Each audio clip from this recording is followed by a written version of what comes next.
Hello and welcome back to Film on High Reviews. I'm Alex. This is Dex. And today we're going to be talking about the 2024 film Joker Folie Deux, directed by Todd Phillips, starring Joaquin Phoenix and Lady Gaga. A sequel to the controversial smash hit Joker from 2019, in this film we see our protagonist Arthur Fleck, now incarcerated after the crimes he committed, and facing trial, with the ensuing media hype surrounding him building to an absolute frenzy. He attracts the attention of some fairly deranged followers, including a young woman by the name of Lee Quinzel, and he's forced to confront the many repercussions that have arisen as a result of his persona. So, what did you think of Joker Folie Deux?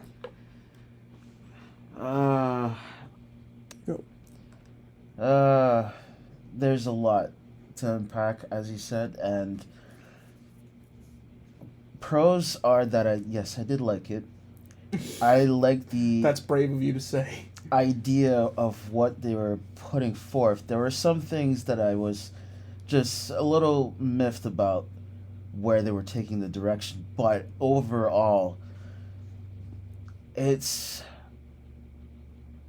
a good film in the sense of what it's actually trying to achieve, just like the first one did.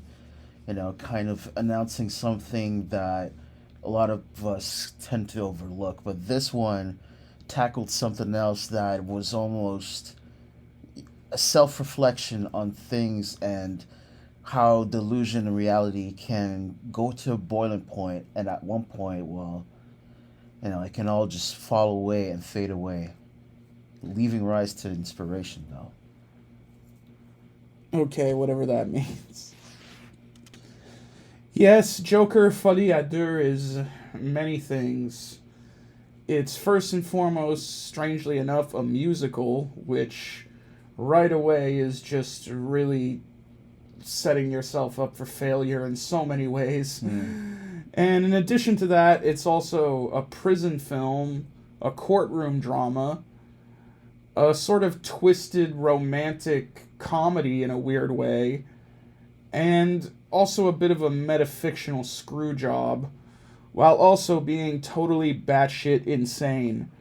So this is a very strange film, and whereas the first one had a more gritty, realistic, dark, down-to-earth feel, where they were really taking this kind of character who was sort of florid and over the top and very bizarre and crazy, like the whole figure of the Joker as a comic book character, and dialing it down into this more kind of realistic, almost relatable story of a troubled man driven to the brink by an uncaring society.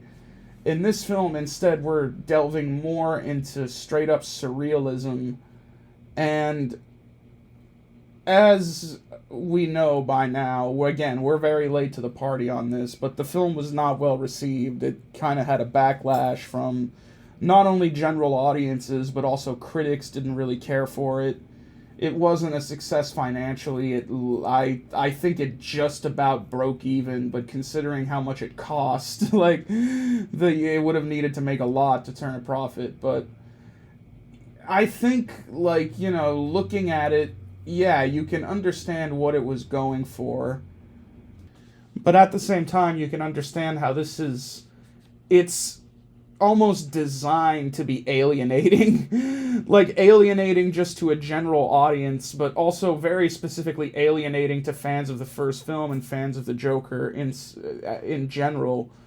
It's a very sort of challenging film where it's trying to shake things up. It's not going in the direction that I think people would have wanted it to go, and that's the crucial thing. What people wanted was to see the rise of the Joker. They wanted to see where it was going to go next, where the first film was strictly an origin story. So you would want to see the next phase of that. You want to see him become that, scary, badass Joker, But instead, we're getting basically a film that is heavily deconstructing its central character And also, I think, trying to deconstruct and confront the influence that the previous film had. And this is a very difficult proposition because right away, like, I can just say this takes balls. Like, it takes a lot of balls on behalf of Todd Phillips. And I'm not necessarily saying that in a congratulatory way, but I'm saying that just as kind of a statement of fact. This is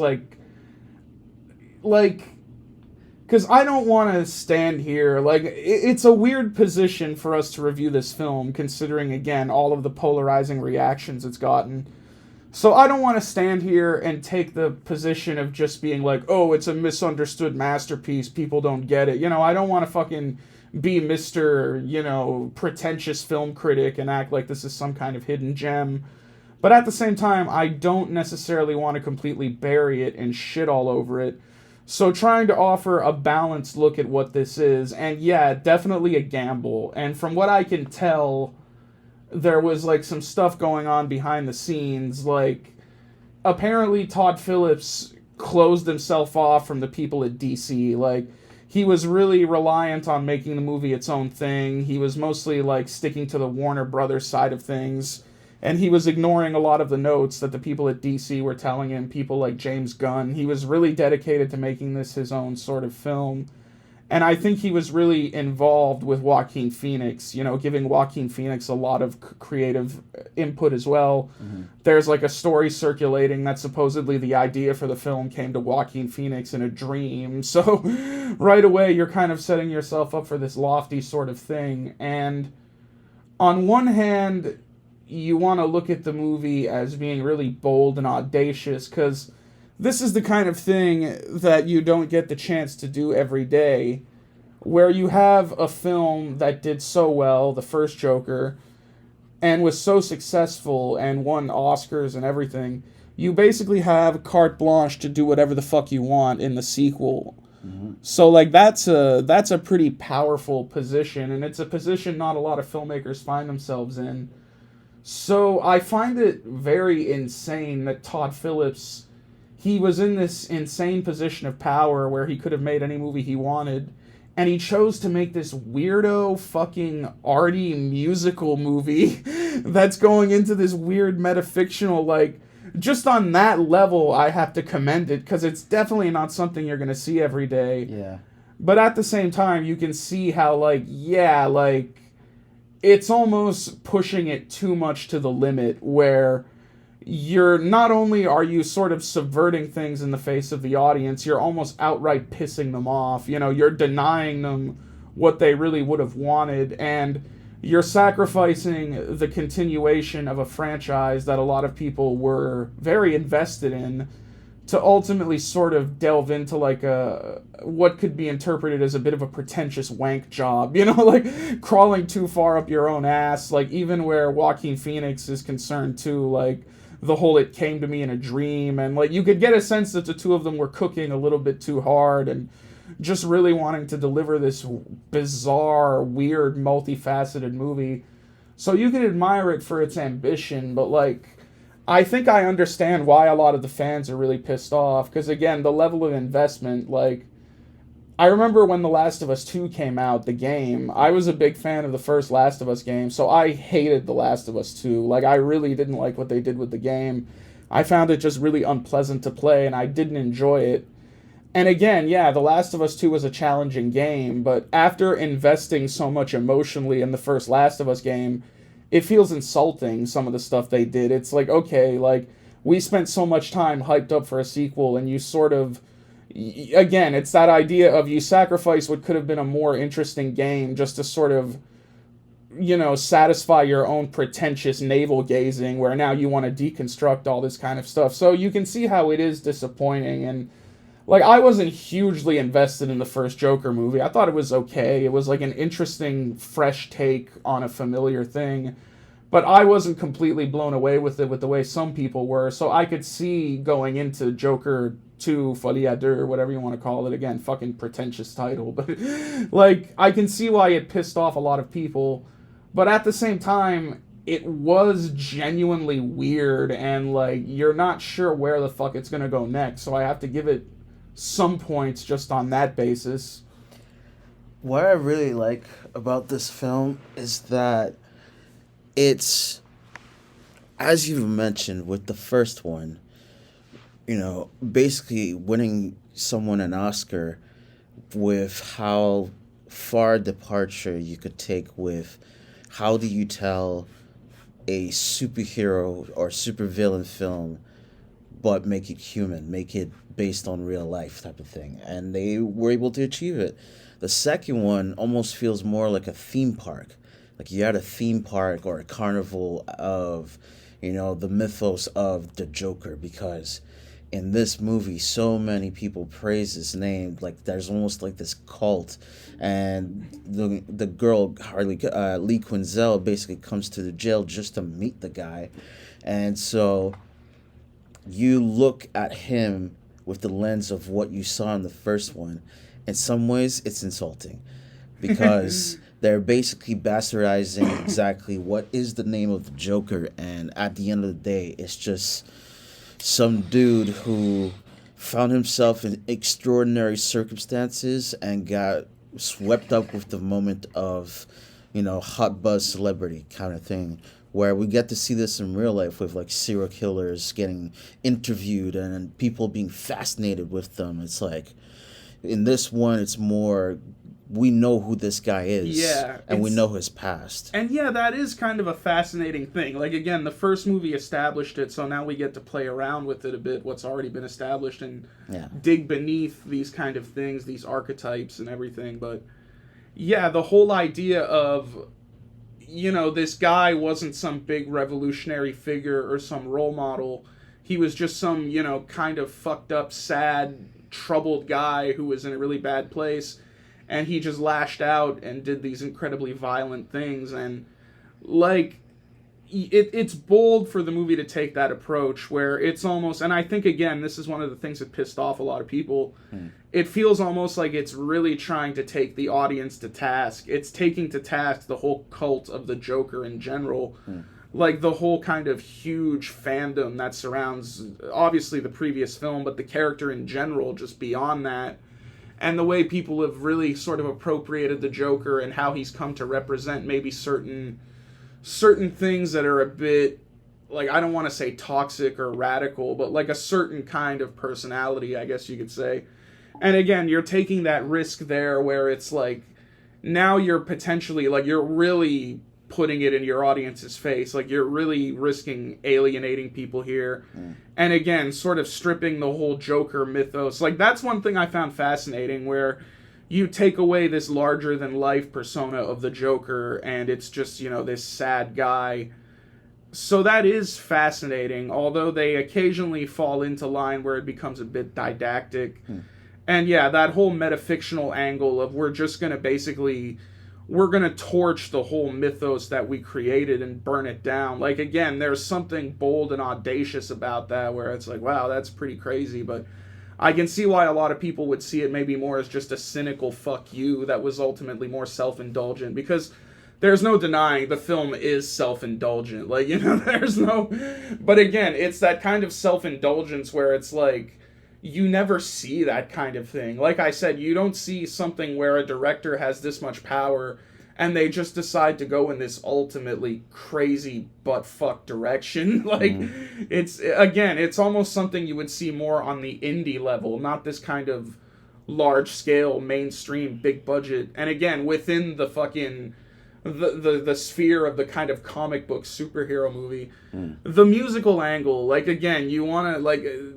them hiring Lady Gaga to play Lee Quinzel, Harley Quinn, again, interesting idea, and that's a character, too, that they completely sort of reassessed and played around with the mythos surrounding her and made her more into, like, it's interesting what they did with her, because, yeah, she is a fangirl of the Joker, but she's specifically a fangirl of the persona, so she's much more of a manipulative sort of character, and her interest in Arthur, again, is making a commentary on how people perceive the character and the whole persona of the Joker and the mythos of the Joker and what that means. And when that's peeled away, you're ultimately left with not really much, So that's interesting. And obviously with Lady Gaga, you're going to want to play up the musical angle. Like, the musical thing, like, what the fuck? Like, again, it's one of those things where you're shocked that this came to pass. Like, it's one of those things where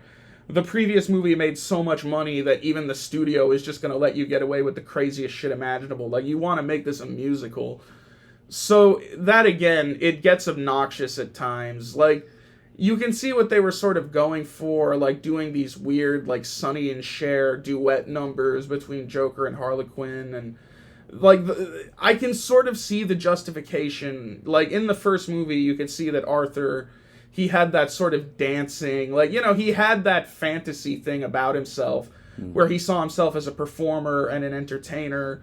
So I can see why they went in that direction in the film, and it is made clear early on that these musical sequences are meant to be fantasies or delusions of Arthur's, so they sort of get by on that basis, but there's just entirely too much of it. Like, one or two of those scenes would have been okay, but when it's packed to this level, it becomes kind of grating and obnoxious and annoying, and again, very self-indulgent.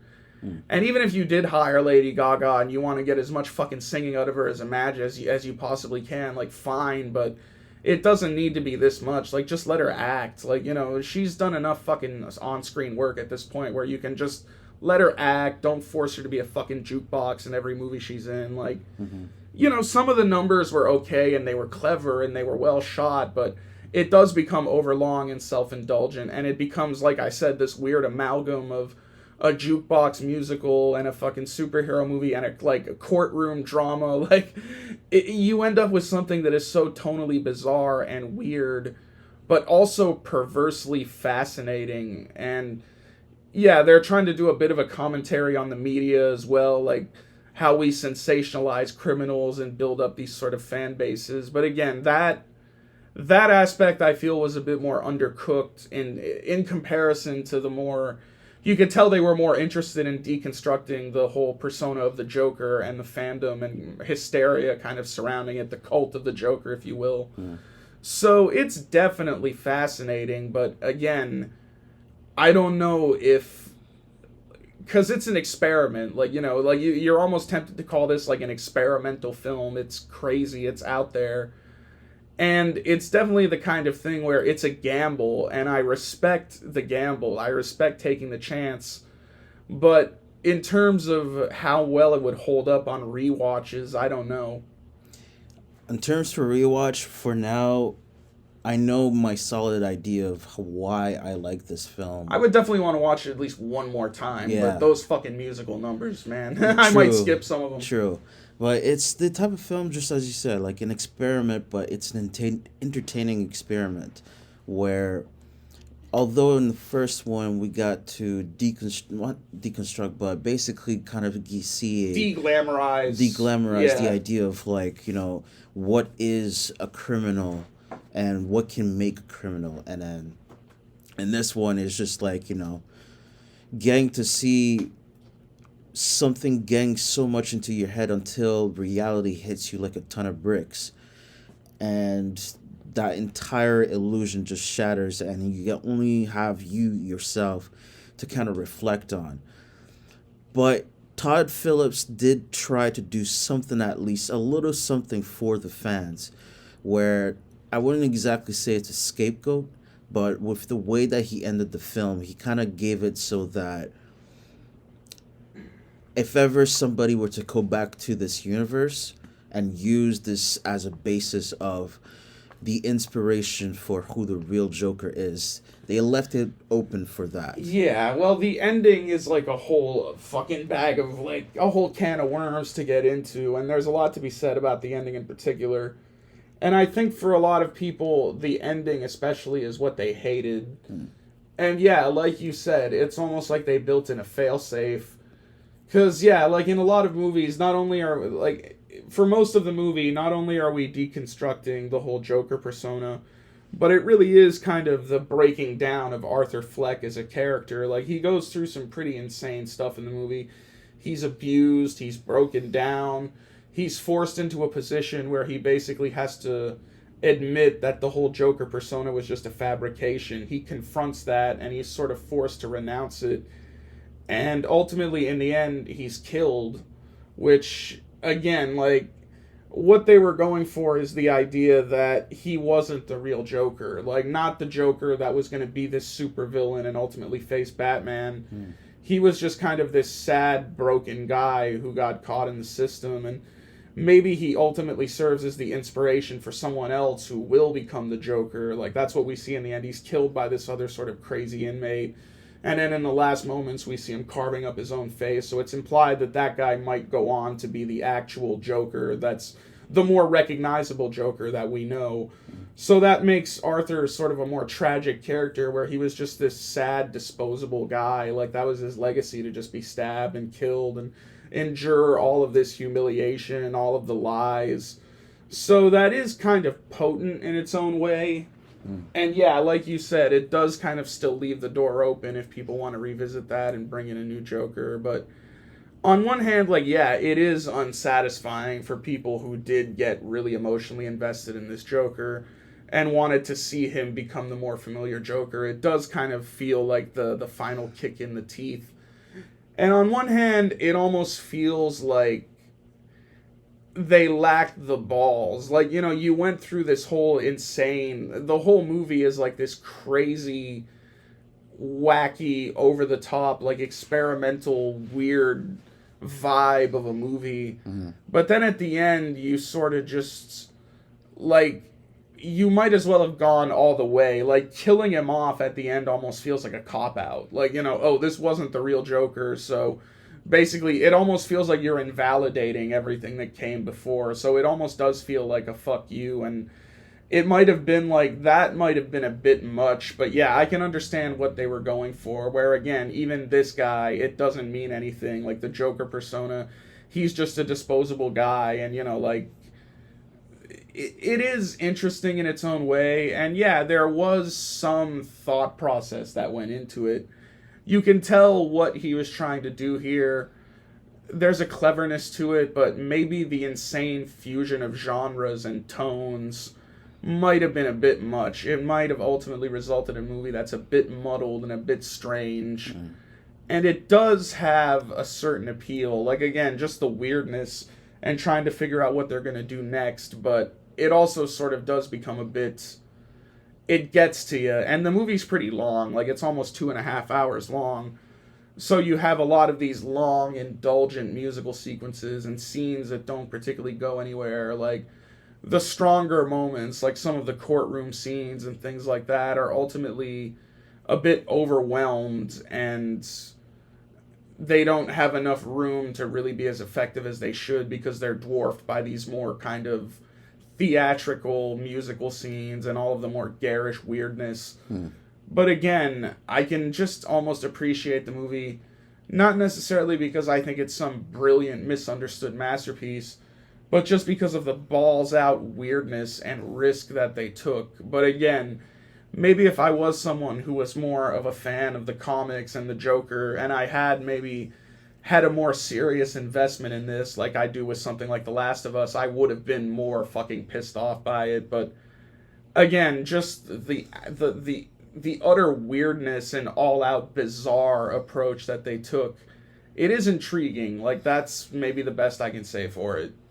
I'm not a super huge fan of the comics, like, not in the way where I would know it and understand exactly. Well, you're a bigger fan than me. But I'm not still versed enough that I understand exactly of, you know, the history of these characters, how they met and stuff like that. Like, I know enough to understand that this was a different interpretation. But I will say that I'm open-minded enough to just venture off the path just a little, just to see what's on the other side. And for this one, where it begins with a cartoon, oh yeah, and kind of just unfortunately almost spoils what the movie is going to be about, but you're still there for along the ride, and you get to see a whole lot of nothing and a whole lot of good and a whole lot of bad all mixed into one, and a whole lot of weird.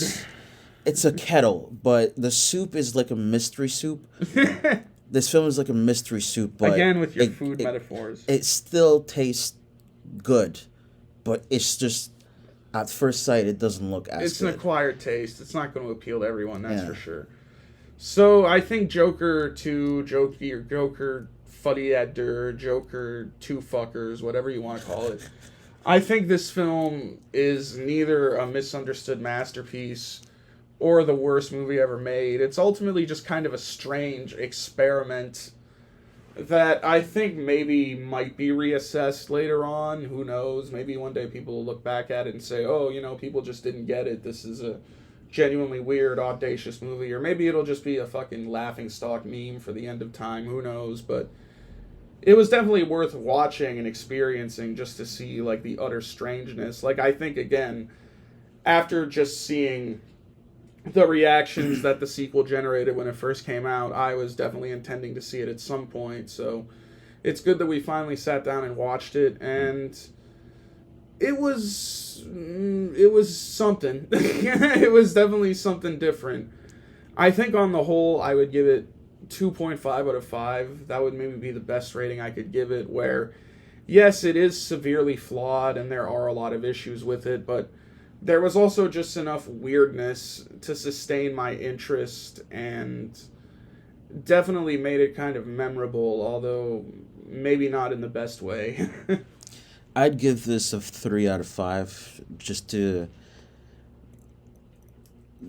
because when I first saw the intro, I told myself this is a heavy chance I'm giving this. And in a way, it paid off because, again, it is entertaining in a way where you really have to kind of like, I think maybe just because of how many people said how bad this movie was, my bar was very much lowered. And so I was more open to see exactly why people said they was so bad.